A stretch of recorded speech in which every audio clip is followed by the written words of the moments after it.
په سلامونو مو هرکلی کوم. زه روح لیزه یم او تاسو ته له شمشاد څخه تاوده بحثونه وړاندې کوم. د افغانستان امنیت د اسلامي امارت لپاره هغه موضوع ده چې په نړیواله کچه، سیمه کچه او په داخل د افغانستان کې همیشه د راوستو خبرې کوي. او اسلامي امارت په وار وار دا خبره کړې چې د افغانستان بشپړه جغرافیه زموږ په لاس کې ده. په افغانستان کې بشپړ امنیت وجود لري، هیڅ چاته افغانستان خطر نه ده. او دغه امنیت چې نن په افغانستان کې وجود لري په تیرو 40 کلو کې په افغانستان کې نه و. او بل اړخ ته بیا د دغه موضوع په تړاو چین وایي چې په افغانستان کې ترهګري د ودې په حال کې ده. عام ولس بیا په دې تړاو چې ګورو ځای ځای چسپکي چاودنې کیږي، همداراز په جوماتونو یا د جوماتونو علما هدف لاندې نیول کیږي. دا هغه موضوع ده چې ولس د مخنیوي غوښتنه کوي. د نن شپې بحث مو په افغانستان کې امنیتي وضعیت ده. په پروګرام کې راسره 3 تنه قدرمن میلمانه دي. هر یو سیاسي شنونکی ډاکټر فیاض صافی، بل میلمه راسره د اسلامي امارت غړی ښاغلی قاري سید خوستی، او له مسکو څخه د 3مې ملي کرښې حرکت مشر ښاغلی یحیی چاوش ده. تاسو ښه راغلاست، وایم پخیر راغلاست پروګرام ته. چاوش صاحب، ولې په افغانستان کې جوماتونه او علما تر برید لاندې نیول کیږي؟ بسم الله الرحمن الرحیم. سلام به شما، سلام به جناب صافی صاحب، خوستی صاحب، سلام به بیننده‌های تلویزیون شمشاد. شرایط فعلی، در شرایطی که ایالات متحده آمریکا 20 سال جنگ در افغانستان دوام داد و بعداً بسیار به شکل وارخطا فرار کردند، رفتند و دولت دست ساخته امریکا هم فرار کرد. افغانستان در حالت رها شد که در اینجا بیشتر از 20 تا 30 گروه بندی تروریستی در اینجا وجود داشت و این گروه های تروریستی ساخته دستگاه جاسوسی کشورهای بیگانه بود، به شروع از کشورهای غربی، ایالات متحده آمریکا. چرا مسجدها و علمای دین افغانستان مورد هدف قرار میگیرن؟ خب تروریسم هیچ وقت اندیشه نداره، تفکر نداره، دین نداره. این محصول اکستریمیست است، محصول افراطگرایی است. زمانی که افراطگرایی با مسائل مذهبی و دین عجین میشه، او اینمی اعمال انجام میده. برای از او مهم نیست که نفری که کشته میشه مسلمان است، عالم دین است، رهبر دین است و یا طفل است، اتباع بیگناه است. مهم نیست. مهمی است که دستوری برای از او داده میشه فلان جا را انفجار بده و در اینجا سیاست تروریسم مطرح است. سیاستی که چی باید اهداف در پهلوی انجام یک کار وجود داشته باشه از نگاه استخباراتی و از نگاه نظامی در شرایط فعلی. اینمی اهداف وقتی که مطرح میشه میبینید که مساجد هم انفجار داده میشه، مسلمان ها در عین عبادت انفجار داده میشه و زیر نام اسلام کسایی که کار انجام میدن خود مسلمان هم میگن. جای تأسفی است و جای تشویش هم همین موضوع است. اینجا دیگه مسلمان های صادق پاکتینت از بین میبرند زیر نام دین، زیر نام اسلام، ولی در پشت سر هر کدام از سازمان های استخباراتی دست سازمان های استخباراتی است. تاوانی را که اینا احساس میکنه از مساجد و از علما چی است که باید هدف قرار بگیرن؟ خب اولا ببینین علمای قرار میگیرند که اینا نسبتا اندیشه میان روی دارند، اندیشه و تفکر به خاطر وطن خود دارند، به خاطر اصلاح جامعه خود دارند و اینا مخالف اندیشه های سلفی، اندیشه های افراطگرایی کسایی است که اعمال تروریستی را انجام میدن و در بعضی موارد حتی گروه های سیاسی استفاده میکنن از نام همین گروه های تروریستی، خود از این اعمال انجام میدن ولی به نام گروه هایی که مشهور است به نام از او اعلان میشه. کشورهای همسایه بر اهداف خود میرسد. امروز دست بازی دارند، دستگاه استخباراتی، دستگاه جاسوسی از در داخل افغانستان و استخبارات ما میبینیم که ضعف داره. با وجودی از اینکه عمل تروریستی در هر کشوری میتونه صورت بگیره، در امریکا، در کشورهای اروپایی، در کشورهایی که قوی ترین سیستم های دفاعی هم دارن، حتی در اسرائیل اعمال تروریستی صورت میگیره، ولی نه به این وسعت، نه به این وسعتی که در افغانستان صورت میگیره، نه به این امکاناتی که اینا فعلا در افغانستان در اختیار خود دارد. در افغانستان امروز در اکثر جا سلاح وجود داره، غیر قانونی مواد انفجاریه وجود داره و زمینه های که مساعد می سازه اعمال تروریستی عبارت از فقر است، گرسنگی است، بدبختی مردم است، بیکاری است. اینا همه دست به دست میده، زمینه ساز میشه اعمال تروریستی در داخل افغانستان. تشکر. خوستی صاحب، وروستیو بریدونو په اړه د دغه تر شا کومې لوبې دي او کوم رقم لوبې غواړي چې ترسره سي؟ علیزی صاحب، تاسې ته او ټولو قدرمنو لیدونکو او اورېدونکو ته سلامونه احترامات وړاندې کوم. د دغه بریدونو دا بریدونه اوسني هم نه دي. امریکایان چې افغانستان ته راغلل، یوازې افغانستان ته نه، عراق ته چې دوی لاړل هم هلته د ځینې پیچلي معمایي بریدونه به کېدل چې برید به وشو، زیات تلفات به یې واړول، خو د برید لوری به نه معلومېدو، چا یې پړه نه اخیسته او برید به هم ډېر معمایي برید و. په افغانستان کې هم که تاسو ته یاد وي په تېرو 20 کلونو کې ډېر پیچلي بریدونه وشول، داسې بریدونه چې تر اوسه پورې هم چا پړه په غاړه وانه اخیسته. کابل کې داسې بریدونه وشول چې په هغې کې په یوه برید کې په سلګونه کسان په شهادت ورسېدل. مسجدونو کې بریدونه کېدل، پوهنتونونو باندې بریدونه وشول، تعلیمي مراکزو باندې بریدونه وشول. موږ تاسې که فکر وکړو هماغه لړۍ دوام لري، هماغه لړۍ روانه ده، خو په یو تفاوت سره چې په هغه وخت کې دغه بریدونه په ډېر منظم ډول کېدل، اوس هغه بریدونه په هغه ډول په هغه شکل نه کېږي چې مخکې کېدل، خو بیا هم دوام لري. مساجدو کې بریدونه کېدل، په هغه وختونو کې اسلامي امارت هم واضحه کړې وه چې دغه بریدونه د دښمن لخوا کېږي. دا یو سنجول شوی منظم پلان دی چې د استخباراتي کړیو له لورې کېږي، یو څو استخدام شوي دي هغه دا بریدونه ترسره کوي. دښمن څوک ده؟ واضح ده که نه؟ واضح ده. د افغانستان دښمن په هغه وخت کې واضح و چې امریکا و، د امریکا متحدین و، دلته افغانستان ته راغلي وو، یوه استخباراتي جګړه وه، لوبه وه په مخ روانه وه.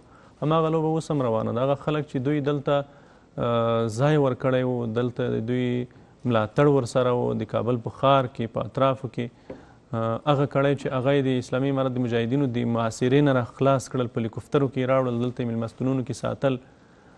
هغه خلک به دوی د خپلو اهدافو دپاره استفاده کول. د کابل پوهنتون برید تاسو ته یاد ده چې د پوهنتون باندې برید وشو، د برید په سهار وختي هلته د اسلامي امارت بیرغ راوړل شو، په وینو لړلی، هلته د امارت نوم ولیکلی شو. دا یو سنجول شوی منظم پلان و. دغسې نور ډېر پیچلي بریدونه شوي وو هغه وخت کې.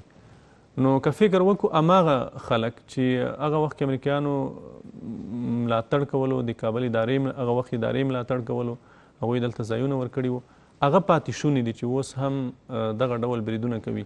اما خلک وایي چې امارت باید مخه ونیسي. علیزی صاحب، امارت تر ډېره حده توانېدلی ده. دغه بریدونه د دوی بریا نه په ګوته کوي. لکه مخکې چې ستاسې قدرمن میلمه هم وویل، دغه ډول بریدونه په ډېرو هیوادونو کې کېږي. دغه ملکي اهداف دي. تر اوسه پورې دوی کوم نظامي هدف یو داسې برید نه ده ترسره کړی چې هغه په نظامي اړخ کې یو لویه لاسته راوړنه وبللی شو د دوی دپاره، یا د نظام په کمزورۍ باندې دلیل شي، لکه څنګه چې په تېرو 20 کلونو کې اسلامي امارت مجاهدینو، امریکایانو او د امریکایانو ملګري په نظامي برخه کې چیلنج کړي وو.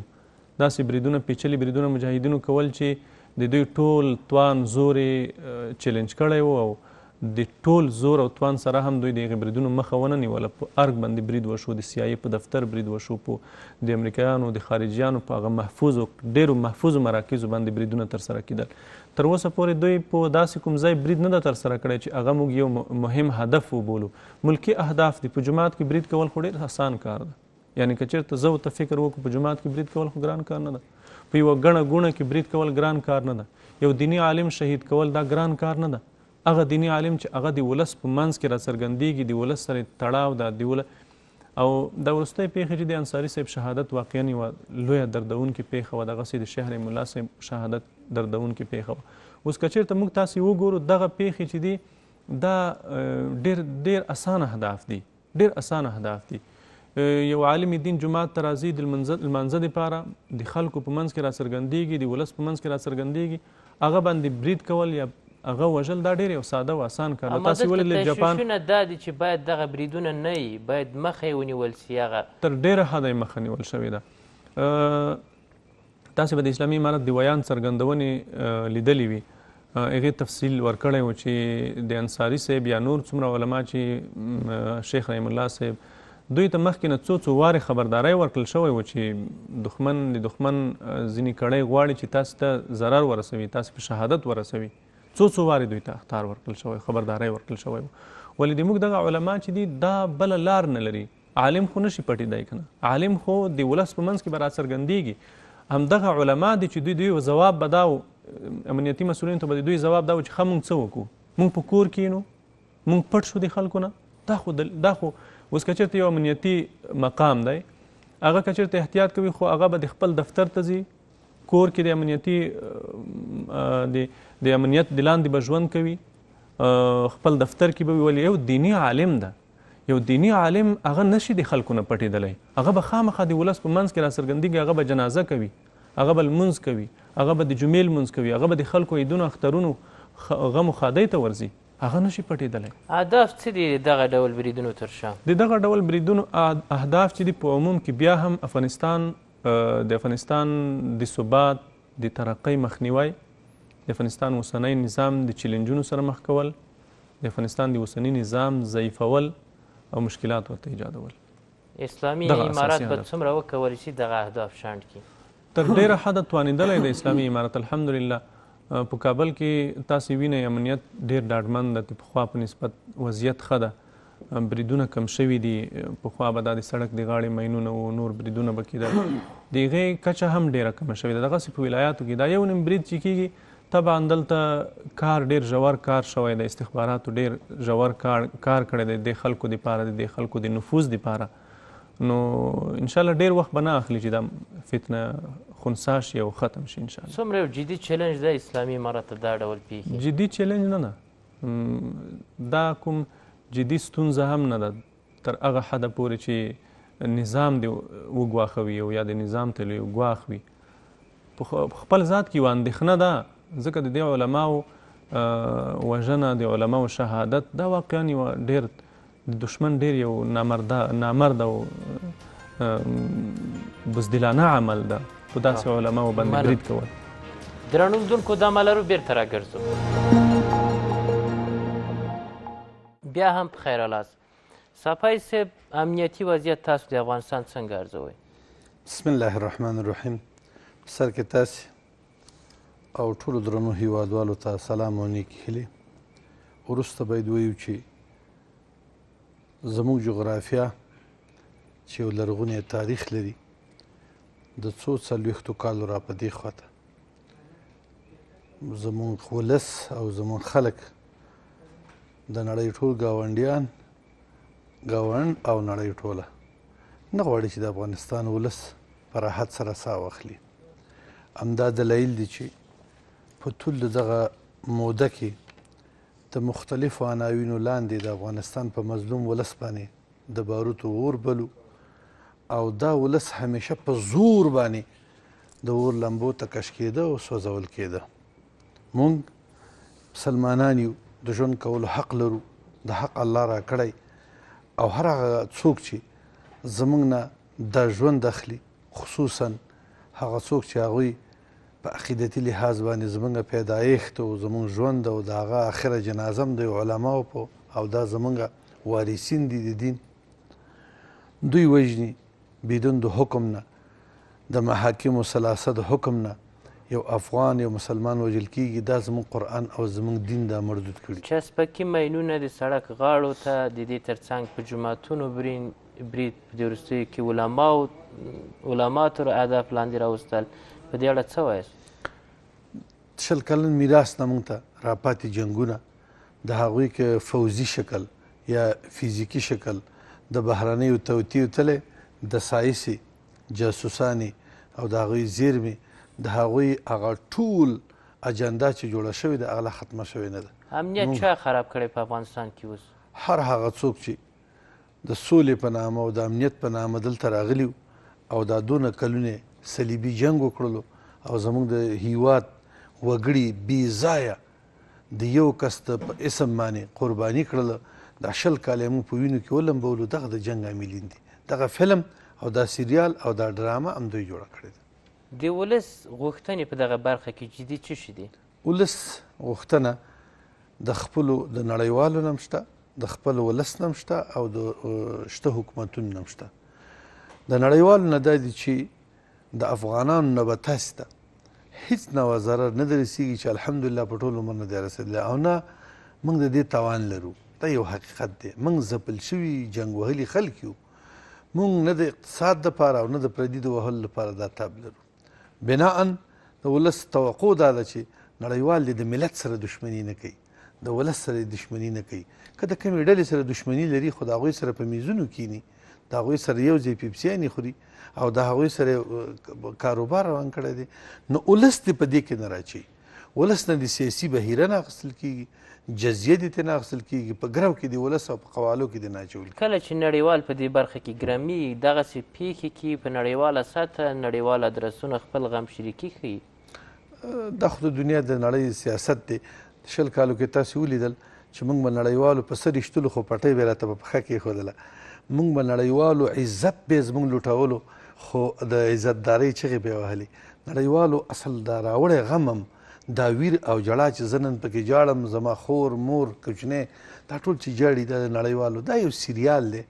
په دې سریال کې غلی هم خپل دی، ملی هم خپل دی، پولیس هم خپل دی، منډو والا هم خپل دی، راټولونکي هم خپل دی، کمرې والا هم خپل دی. دا د نړیوالو یو سریال دی او افغانان ترې قربان دي. او په دې ټول هغه څوک چې هغوی سیاسي شعور لري او د هیواد او د نړۍ او بالاخره اسلامي تاریخ یې لوستلی، په دې پوهېږي چې د سیاست کمیټه په نړۍ کې چې د یهودانو په لاس کې ده، هغوی څه کوي، څنګه اجنډا جوړوي، بیا یو مامور ته سپاري په دې دنیا باندې او بیا دا ډوډۍ خواره مسلمانان په نړۍ کې کموي. دا ټول هویدا ده، دا تاریخ هویدا دی. په دې کې هغه افغانان چې غولیږي او بیا د باروتو په طرف، بیا د جنگ په طرف، بیا د افغان وژنې په طرف باندې ډله جوړوي، ټپله جوړوي او لاس پورته کوي او بیا ما په ویر کې اچوي، اصلا دغه کالیسټ رانیول پکار دي. ځکه دا جنگ هیڅکله رسول اکرم صلی الله علیه وسلم حدیث دی، هیڅ یو خارجي او بهرنی د یو چا په کور کې مداخله نشي کولی چې داخلي جاسوس پیدا نه کړي. دا داخلي جاسوسان نه دي، د دوی تصفیه او پاککاري پکار ده. هر هغه څوک چې د هغوی ماموریت نه پخوا او نه اوس د هیواد د ملي ګټو او د ایمان او د قرآن سره مطابق نه دی، زه په دنیا کې هم پې شرمېږم، آخرت کې هم پې شرمېږم، د په ټولګه باندې دلته والته ټول خفه یم، پرې جاړم. په داسې افغان باندې د افغانیت نوم چې څوک دی دا سړی خپله اشتباه کوي. نو دا یو ته دا داسې کسان دي چې پردی جنګ یې دا دونه وخت راپشا کړی او په ما یې تپلی او قرباني زما خور مور لور او ماشوم ورکړی. د دوی نه په میراث کې موږ ته د دوی تمدن او د ماموریت نښې موږ ته راوښیه، پرته د ویر او جړا نه. د دوی په میراث کې موږ ته فقط یو څو کونډې پاتې دي او په اختر کې ادیرو ته تک پاتې دي او څو یتیمان پاتې دي، څو جړا او ویرانې او کنډوالې پاتې دي. امنیتي وضعیت څنګه ده؟ الحمدلله د پخوا په تناسب که دا کال موږ د تیر کال سره په تناسب کو همدا تاریخ او دا کال د هغې نه پسې مخکې تناسب کو نو ډېر ښه دی. ځکه زه خپله یو مسلکي ډاکټر یم او دغه میزونه چې به ما پخوا په وینو باندې لیدل چې د افغانانو په وینو باندې رنګېدل اوس نه دي رنګ. هغه جراحانو چې چړې ډېرې والي هغه اوس نه وهي، هغه خویندو چې ډېر مخونه وال چې زوی مې شهید شو اوس نشته. بلکې د پردې تر شا استخباراتي جنګ نه دی ختم، د نړیوالو او شومو ګاونډیانو اجنډا لا دې ملک ختمه نه ده او هغه جاسوسان او کالیسټي چې دا جنګ یې په ګراوۍ موږ ته راوړی دی هغوی لا تر اوسه پر لاس واضح کړي دا جاسوسان چې مشخص نو دا هیوادوالو ته معلوم دي. هر هغه څوک چې د دې هیواد د ملي ګټو، ملي منافعو، دین او قرآن په مخالفت کې یو ګام دی، هغه د هیواد خاین بچی دی. ولس نن جدي تشویش په امنیتي برخه کې څه شی لري؟ نو امارت هم خپل اقدامات او دا مسؤلیت دی. هر افغان ته سوکالي، هر افغان ته هوساینه ژوند، هوسا ژوند دا د وخت مامورینو او د وخت حکومتونو کار دی. کوښښ روان دی، کوښښ به کوي، خو په ټوله نړۍ کې څوک نشي کولی چې د داسې قلچکو او د داسې ناروا او د داسې بېدینه اعمالو چې هغه د سړی په مسجد کې دی الوځي او یو سړی د په عامه لاره کې الوځي، دا سخت دي، د اوسني شرایطو کې سخته، خو توفیق غواړو، بل ادرس هم نشته، بل امیدواري هم نشته. زما د دې ټولو هیوادوالو نه او د ټولو هغه چا نه چې په بدو لارو باندې خپله فزیکي قوه، انرژي او د ښایسته بدن مصرفوي، رادې شي سالمې مشورې د امنیت په اړوند باندې، مسلکي اړوند باندې د اوسني نظام یو اخري چانس دی او په دې چانس کې دي ښه کلکې مشورې ورکړي، کلکې انتقادونه دې وکړي، تر څو موږ او زموږ افغانان، ځکه د دې ټول تاوان چا ته رسیږي؟ بیا هم یو مور ته رسیږي. هر هغه څوک چې مري، هر هغه افغان بچی چې مري، خو بیا تاوان زما هدیرې ته ځي، تاوان یې زما پلار، زما مور، زما ورور، زما خور ته ځي. پس راځئ چې سره لاس یو کړو. وخت کې چې دا وطن مو شریک دی، غم مو شریک دی، ښادي مو شریکه ده، راځئ چې په ټینګ هوډ باندې دغه اوسنی حالت که هر څنګه دی، نیمګړتیاوې شته، مشکلات شته، خو راځئ دا مشکلات څنګه اصلاح کړو. دا مشکلات د نړۍ په کچې دي، دا مشکلات د ځمکې په کچې دي. راځئ نیکې مشورې ورکړو. فوجیان، نظامیان، هغه څوک چې ارکان حربي لري، رادې شي د یو مخلص، د یو اخلاصمند په صفت دی، زموږ د یو بل عالم او سیاسي سړي شاتر کینی، ورته ودی وایي چې وروره دغه دې لارې دي، دغه دې لارې دي، دغه دې لارې دي. که دوی ونه کړه د قیامت په ورځ به د یو سالم افغان په صفت باندې د ده مسؤلیت د غاړې نه رفع شوی. درنو لیدونکو دمه لرو، بیرته راګرځو. بیا هم په خیر رالاست. چاوش صاحب، څرنګه باید د دغسې پیښو یا بریدونو مخه ونیول سي؟ جناب علیزی صاحب،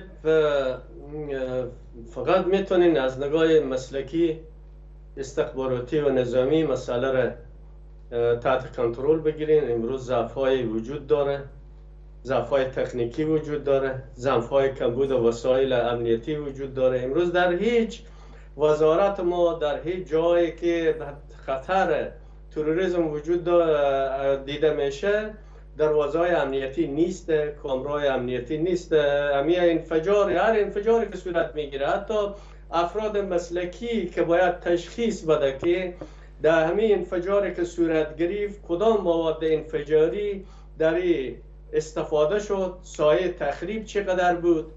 اینی زمانی که این وسایل ما داشته باشین، شخصی و کارمندای ورزیده داشته باشین، این میتونه ریشه یابی کنه، پیدا کنه که منبع سازماندهی انفجارات از کجاست، حتی از موادی که انفجار داده میشه، از بسیار مسائل. اول چگونه این موارد خنثی شود؟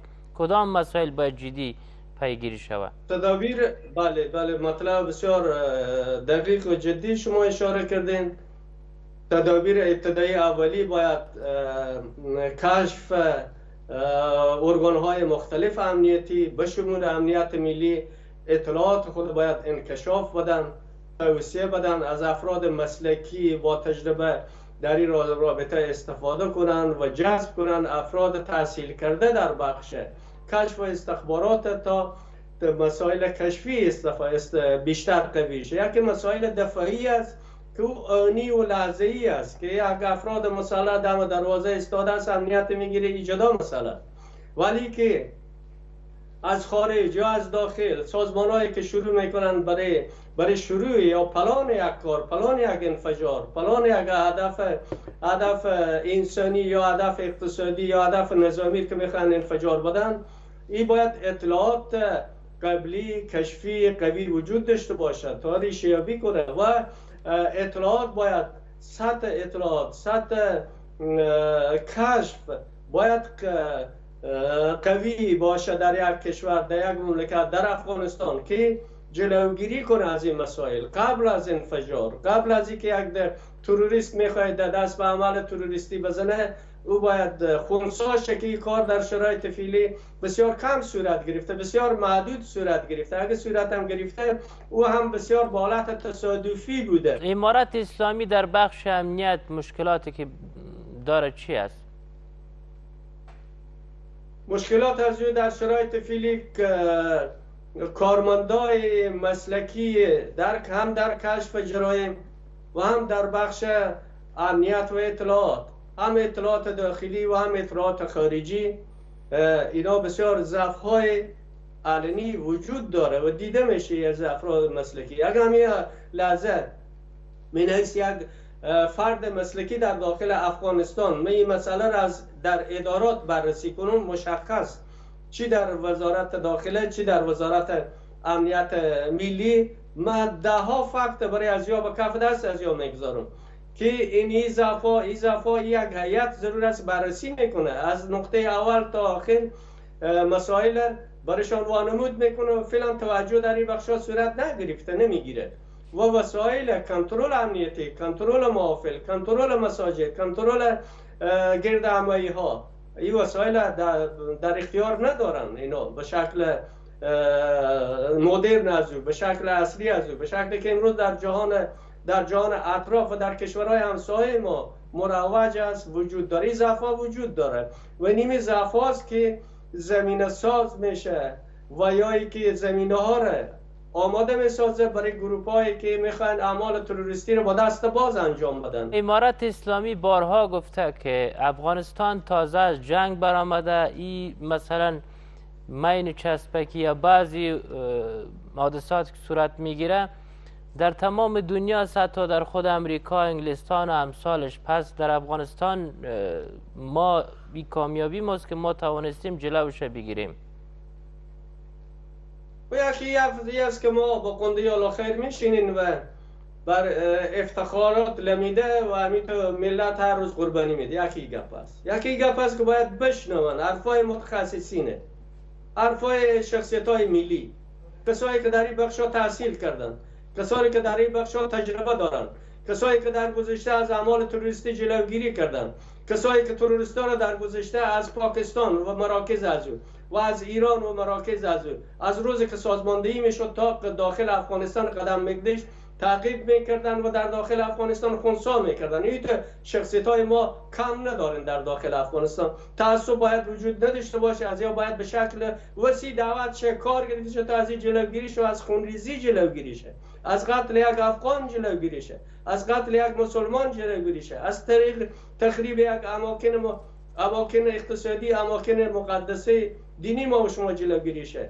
این که ما همیشه با گپای افتخارآمیز که اکتفا میکنیم که ما امنیت به این معنی است که کسی کشته نشه، امنیت به این معنی نیست که دولت اسلامی سقوط داده نشد امارت. این به معنی امنیت چی؟ امنیت خود میگیرین، واسطه از این اومدین که امنیت خود بگیرین، امنیت ملته.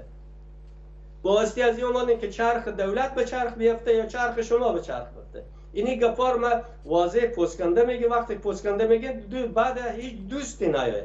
اینا به خاطر است که یک فامیل عزیز خود دست میده. چگونه میتونه مردم با حکومت کمک کنه و حکومت با مردم در بخش امنیتی با هم مشترکات داشته باشه تا جلو از این مشکلات گرفته شود؟ گپ بسیار کلیدی است. هر زمانی که کمک و همکاری مردم به دولت ها کمتر میشه، به این معنی است که دولت ها منزوی هستند. زمانی که روابط نزدیک هست، هر فرد ملت او یک فرد دولتی است، یک فرد استخباراتچی است، یک اطلاعات دهنده است. این همکاری ها باید وجود داشته باشه و خود مردم شریف ما باید سهم بگیرن در این عرصه اقتصادی و عرصه امنیت ملی، در امنیت مردمی در افغانستان. امنیت مردمی به این معنی که تمام مردم در امنیت خود سهم بگیرن. فکر کنن که می کسی که انفجار کرد یا انفجار داده شد یا کشته شد قوم است، نزدیکم است، وطندارم است، عزیزم است. ما باید فکر نکنیم که اگر انفجار صورت میگیره این به معنی ضربه خوردن امارت اسلامی است باش که انجام بدن.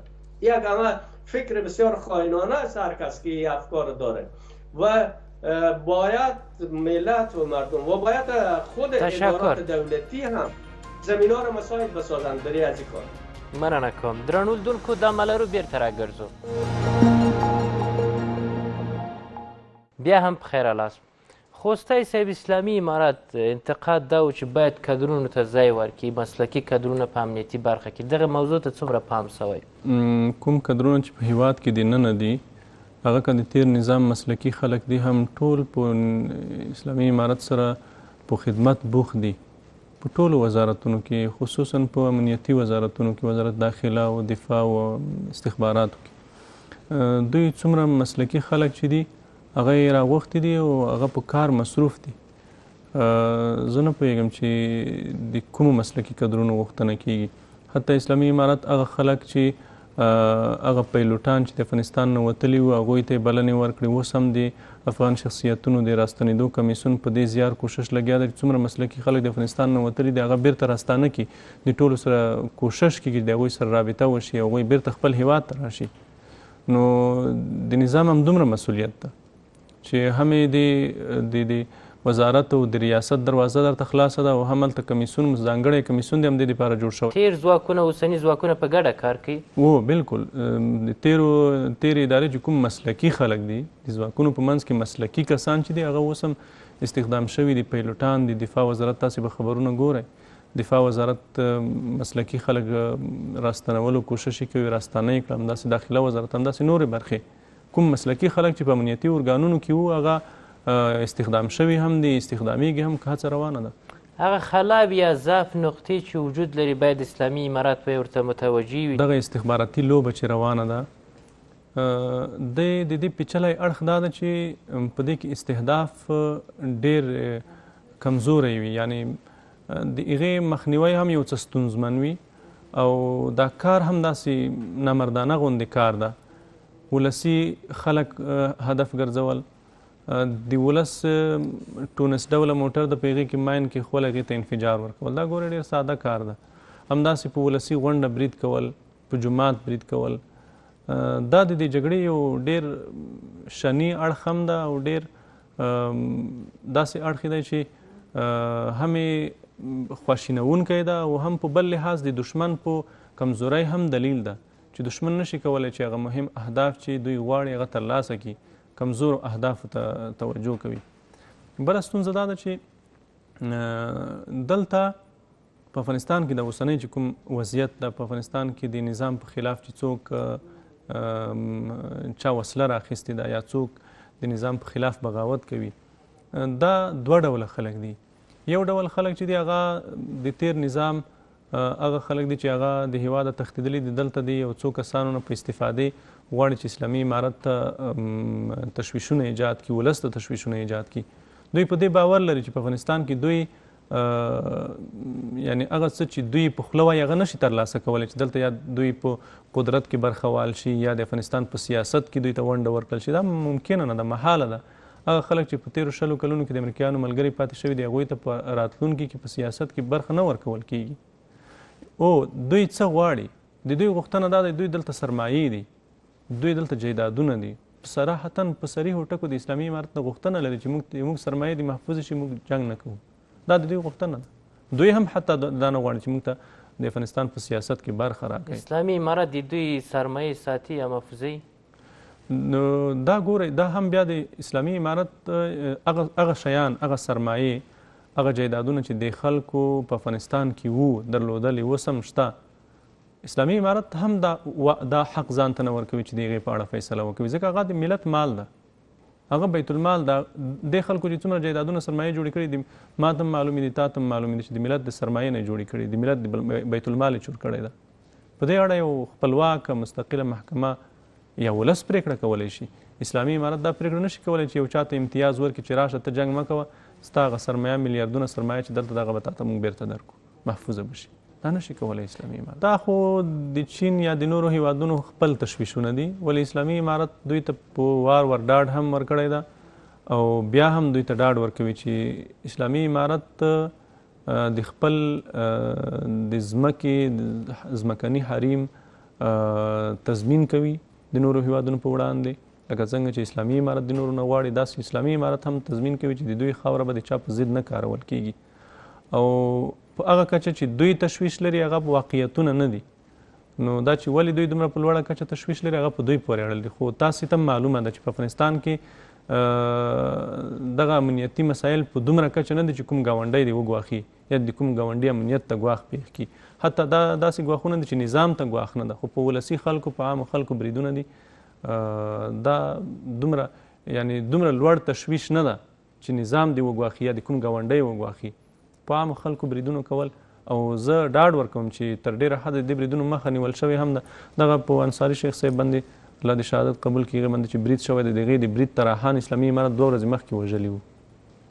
چا چې دا برید طرحه کړی و هغه خلک یې مخکې وژلي وو. دغه اشخاص چې نیول کېږي دا ووژل سي ښه ده که نه د هغه په طریقه باندې نور اصلي ځایونه علیزی صاحب یو زما شخصي نظر دی، یو د امارت نظر ده. امارت خو دغه خلک ټول په زندانونو کې دي، د محاکمو بهیر یا پیل شوی دی یا به پیلیږي، زه په دې اړه ډېر دقیق معلومات نه لرم. ولې اسلامي امارت دا خلک ټول زندانونو ته اچوي، په زندان کې دي. زه وایم چې یو خو د مشخصې د پیښې کسان دي، د انصاري صاحب د پیښې دا خلک خو ووژل شول. ولې دغه خلک چې یو خارجي فکر لري دې ته په تاریخ کې خوارج ویل شوي دي. د دوی حل لار یوازې دا ده چې دا خلک باید د منځه یوړل شي. که چېرته وژل کېږي ریښه نامعلوم وضعیت ته ځي، اما که دوی ژوندي ریښه پیدا کېږي. خو په همدې باندې د کوم بندیان چې نیول کېږي د دې نه هم معلومات ترلاسه کېږي، استخباراتي معلومات، او په دې کې ډېره مرسته کوي چې دوی هغه ریښه پیدا شي. یو خوا تاسو ویل چې علما مجبور دي چې دلته د خلکو په منځ کې، اما دلته یوازې دیني عالم صحیح د هغه ژوند په خطر کې ده، خو له هغه سره دلته څوک چې دي ټول بیا په خطر کې، لکه دا پیښه. په دغسې حالاتو کې فکر نه کوي چې د علماو شتون په دغسې ځایو کې مناسب نه ده، یا که واوسي نیوکې دا ده چې باید امنیت جدي. ګوره علیزی صاحب، دغه علما چې دا خو با نفوذ اشخاص دي، د ولس په منځ کې نفوذ لري، ولس یې غوښتنه کوي، دا د ولس نه نشي ورکېدلی، د ولس نه پټېدلی نشي، دا ولس یې نه پرېږدي چې دا خلک د علما د ولس نه پټ شي. د بریدونو هغه شني اړخ، هغه بد اړخ یې دا ده چې ولس ته طرفات اوړي. اوس پرون پیښه کې یوازې انصاري صاحب نه دی شهید شوی، د هغې سره په څنګ کې څومره عام خلک په شهادت رسېدلي دي. نو عام خلکو ته، عام مسلمانانو، عام افغانانو ته تلفات اوړي ورسره، خو بله حل لار نه لري. دا خو د دوی مسؤلیت دا ده چې دوی به د ولس سره وي، ولس ته به امامت کوي، ولس ته به خطابت کوي، ولس په غم او ښادۍ کې به شریکېږي. ژمنه د اسلامي امارت ولس ته څه شی ده او له ولس څخه څه غواړي؟ د اسلامي امارت ژمنه ولس ته د امنیت په برخه کې یو ډاډ ده چې اسلامي امارت بیا هم هڅه کوي چې د دغې کړیو هغه ریښې پیدا کړي او سزا ورکړي او د منځه یوسي. او د ولس نه غوښتنه دا ده چې ولس د همکاره واوسیږي، د اسلامي امارت سره د همکاره واوسیږي. کوم ځای کې هم چې داسې مشتبه خلک لیدل کېږي یا مشتبه کارونه لیدل کېږي، مشتبه فعالیتونه لیدل کېږي، باید د امنیتي ارګانونو په جریان کې واچول شي. دا د هم د هیواد سره مرسته ده، هم د ولس سره مرسته ده، هم د خلکو سره مرسته ده، هم د یو مسلمان د وینې په ژغورلو کې مرسته ده. الله تعالی فرمایي چې څوک چې د یو نفس احیا وکوي، څوک چې د یو نفس ژوند وژغوري، دا داسې ده لکه د ټول انسانیت ژوند ژغورلی وي. صافی صاحب، دا چې خپل افغان په دغسې پیښو کې لاس ونه لري، پردی کولی شي په اسانه دا ډول پیښې ترسره کړي؟ موږ همیشه په دې دونه کلونو کې په نړۍ کې چې زموږ دا نرخ او دا زموږ قیمت را ارزانه شوی، او موږ د 1,00,000 افغانیو په بدیل کې افغانان ورکول، او دغه بې عزته پارلمان چې وکیلان پکې ناست او ډوډۍ هم خوړل، او هغوی دا معاهده امضا کړې وه د 20 بند چې یو انسان نړیوالو ته لیلام شوی و د 1,00,000 افغانیو په بدیل کې، او زخم یا پرهرې 50,000 روپیو، چې د من حیث د مسلمان په 1,00,000 افغانۍ باندې زراعتۍ غوانې کېږي. نو دا په نړۍ کې چې موږ ارزانه شوي او نړیوال د موږ نه د تجربوي حیوان په صفت باندې دا 20-30 کاله کار واخیستلو، دغه افکارو او دغه اعمالو نن واقعا دغه لړۍ قطع شوې نه ده. الله دې په ټوله نړۍ کې د افغان قیمت لوړ کړي، الله دې د افغان دغه سوکالي په ټولو دنیا کې حاصل کړي. یعنی موږ تجربه له تیرو نه ده اخیستې، خپله خپل ځان وژنو؟ بالکل شته. موږ داسې نوی دغه ټول اعمال، طرحه، ډیزاین، شاته زور، باروت او زر، دا د بل دي. ولې دلته چې کم غولیدلی افغان چې هغه ته خپل وطن، خپل قرآن، خپل ایمان او بچی نه دی ګران، او دا کارونه کوي، زه فکر کوم چې دا انسان درې محاکم لري په سلسلاتو کې، یو وجداني محکمه ده، په دې کې ملامته دی، حکومتي محکمې ته ملامته دی، الهي محکمې ته ملامت. دغه هیوادوال چې استفاده کوي د خپل هیواد په زیان باندې، یا غواړي چې خپل هیواد بدبختي ته بوځي، څه ورته وایاست؟ زه من حیث د یو بشر، د یو هیواد د یو وړوکي او یو رتبه او یو عمل او یو ډاکټرۍ کې مې ټول عمر تیر شوی دی، زه غواړم چې هر هغه افغان چې خپل ځان ونه پیژني، خپل رب ونه پیژني او عبادت او عمل کوي، دا لیونی دی.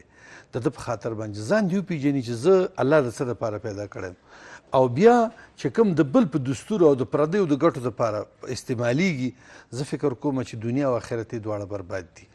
هر هغه څوک چې د هغه ماموریت، د هغه بدن، د هغه د ژوند او افکار د خپل دین، قرآن او خپل وطن د یتیمانو کونډو رونډو نه ځان قربان کړي دا به ډېره ښه وي. او چې استعمال شي لکه چې وشو دا تجارب اوس داسې نه دي، دا ستا په ژوند کې هم تا ولیدل. پخوا تاسې باور وکړئ چې ما به جاسوس نه پیژندلو، مګر همداسې وخت راغی چې د جاسوسانو په ډله کې مې ځان په خپله هم بد احساسولو. نو بناءً موږ وایو چې د دغسې افعالو نه چې د وطن په خیر نه وي، د وطن د ملي ګټو، زموږ د دین عنعنې او زما د هیواد د سوکالۍ دپاره ګام پکې نه وي، د هغې د مخنیوي هر افغان وکړي. د امارت اسلامي او د ټولو افغانانو نه مې هیله دا ده دوی داسې نشي کولی چې ترور شي او د جنیاتو غوندې پټ دي وي. دلته راځي د یو چا په کور کې، د یو چا په ګاونډ کې او هغه غلطوي په ډالرو په پیسو باندې او زما مور زما خور بې جوړوي.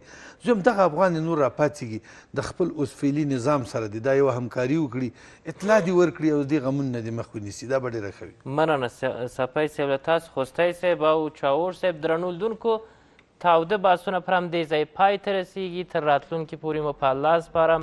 څه چې مو واورېدل د میلمنو نظر و. د خدای په امان. له لیدلو مو مننه.